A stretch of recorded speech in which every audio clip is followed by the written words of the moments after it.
Okay, hello, my darlings. It's Michaela. So, I wanted to speak about this topic of under eating. And so, this is something that I believe a lot of people value as good. And with that, often those of us that have struggled with weight have had a conflict around our weight, how we're eating, will often value our behavior as good or bad. And so, with that, that often means that, you know, ooh, I was good today. I had a salad with grilled chicken. I was good. Ate half of a cup of low fat yogurt. Like I did something honestly, like low calorie and often pretty restrictive, versus the opposite of like I was bad today. What's bad? Bad is like, eating forbidden foods, eating anything that you believe that you should not. And the thing that I just wanted to say about that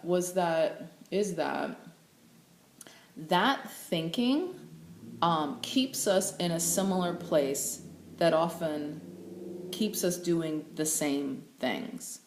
So in our culture, it's really common to be working off of a spectrum that really is about punishment.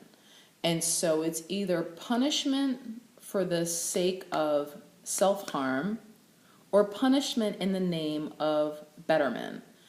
But it's really still punishment. So this is the like, oh, I went to the game and I had all of these wings and I drank a ton of beer and I feel like crap. Like I abused myself essentially.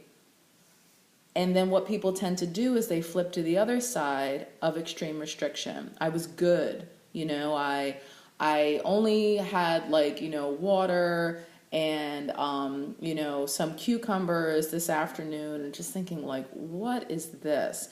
And so what that ends up doing is it just ricochets us from one end to the other. And the truth, I know of this. I speak of what I know. I speak of what I have personally lived. And the truth is, when we're doing one side or the other, we potentially will end up in the middle because that kind of balances itself out, right? Which keeps us in the same spot. Anyway, another option is to not do these extremes by actually starting to listen to ourselves. So this topic of under eating or not under eating can help with this. So typically what we do, those of us that have struggled with weight or emotional eating, do everything from our head versus listening to our bodies. So I will just say also, getting your body in a fat burning mode makes being able to hear yourself infinitely easier. You are less hungry, you don't have cravings, you're not having your moods be affected by food, or a lack of particular foods be affecting your mood. The communication is just a lot clearer.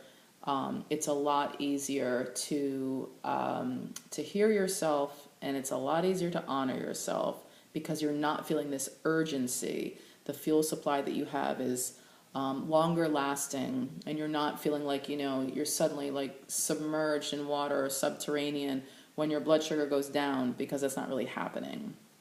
Anyway, there's a lot more feeling of control and freedom, which is awesome. So at any rate, not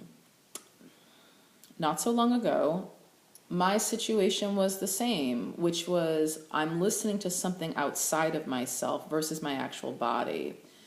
So one thing I got talked into and learned to do was to start to listen to my hunger and to listen to my fullness, which felt petrifying, to aim to honor my fullness.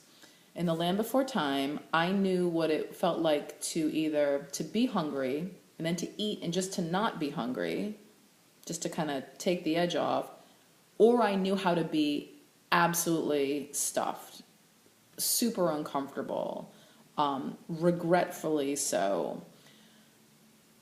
But I didn't know what it just felt like to be full. And so, at any rate, that felt like an absolutely petrifying thought to even engage with taking my hands off the side of the pool, or, to think that there might be a middle ground between this total free fall, plummeting face first into the earth, just like a balance point that seemed completely inconceivable and absolutely unnerving. So at any rate, the thing that I want to talk about with this, so many things, is that this is something that I usher my fat burners into all the time, frequently, frankly, because those of us that have struggled with emotional eating or our weight, or even just been in a super solid sugar burning mode, but more so the former, is we don't know how to listen to ourselves, and we certainly don't have a lot of experience with just trusting our body. So I feel like my fat burners, when they began, they're the best students, because all they do is they put their questions and their faith and their trust in me. What about this, Michaela? What about that, Michaela? And it's really useful in the beginning to be doing something different, to have that navigation be given by someone that knows what they're talking about. Yes, great, thank you. Until they know it themselves. So what ends up happening as we go along is they will have periods, carb feasts, or other times where they go past a certain point, where they go past fullness. And the truth is, with figuring out where your level of fullness is, you have to test it. You have to cross it. You have to go past it, because then you actually know where the line is. And so one thing I am very reinforcing of and celebratory of is that it's just information. Like, great, now you know better. And it's like, it doesn't mean that you're going to hit it perfectly the next time, but now you have the beginning of awareness around where your limit is. And the truth is, you'll never know until you test that. Anyway, so that is a process that happens simply by trying. But the whole thing with it is that when you start to disengage from this too much, not enough spectrum, is you start to figure out what's actually true, which is undeniable, and it is peace-inducing. Additionally, I'll just say, however like woo this is for whomever is watching this, in a very black and white sense, when we undereat, we're going to need to compensate for that in some form or fashion. Typically, so if you, whatever size you're at, whatever amount of weight you're at, your body requires a certain amount of calories to maintain that weight. Your body wants to keep you alive, and so it's not going to allow you to dip too far below what your caloric requirement is, especially over a number of days. You might be able to get away with something for like a day, maybe two, and then something's going to backlash, even if you're doing something deliberately. But at any rate, if you're doing something inadvertently, there's still that requirement. So the thing that's really awesome about fat burning is that, like, we're less hungry. And so there can be times where you're not even doing something deliberately, and it's like, wow, like I actually really underate today. I have a lovely fat burning coaching client, and we talked about this exact situation, which ended in eating late at night because she didn't have enough during the day. And so what she was so ready to put on herself was blame and, basically the valuation of doing a bad job, that she really needs to get focused. And what we did was we walked back through her day, which consisted of nothing in terms of food. Yay, she had her bulletproof coffee. Oh, I didn't have lunch. Oh, I had like an early dinner. I had like a cup of chili. And then I wasn't hungry. So I went to bed. And then I was like in bed and it was late and I got really hungry. So I went downstairs and I had like some like sexy bread, of course. And that's what happens.